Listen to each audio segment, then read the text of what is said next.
Intokozo ukuthi yaphila thina sibileke la njengenjwayelo udaba olwamaphupho. May God bless you. May God increase whatever that you have njengamanje. Igama upastor unikwa channel in flick. Sibonga kubantu abalandela ichannel. Qhubekani nezokuhle. Subscribe ku channel kakhulu mase subscribe lesicela nihlale phela ngaza kwethu.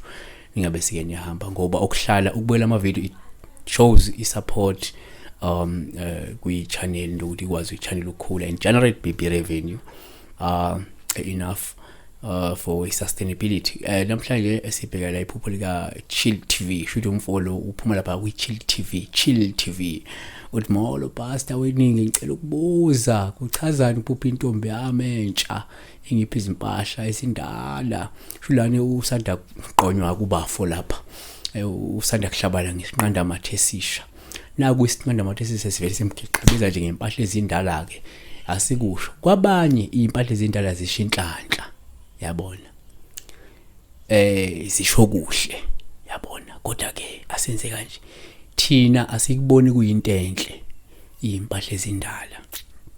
1 uma uphupha intombi yakho nje ikunika izingubo ezindala sithi thina upha ufanele ube ngolube ngoba lungasho lo muntu uzokubangela mhlawumbe isicefe noma uzophinda kudumaze noma angashadinga ukuthi umxazulule ezinye zeyinkinga ezimkhungethe.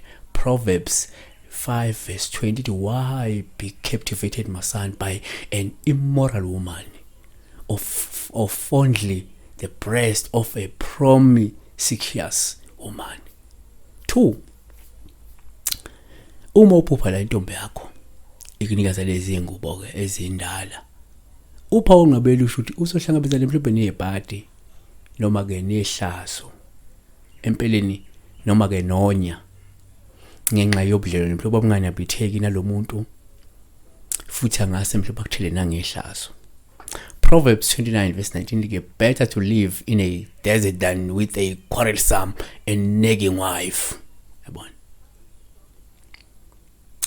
So okwesithathu uma kwenzeka futhi uphupha intombi yakho le ikunika izingubo ezindala thina sibheka nje into engaphindisha uPaul ukuthi lo muntu mhlawumbe uphambene nokulunga akumele mhlawumbe umethembe futhi angahlenza amanyala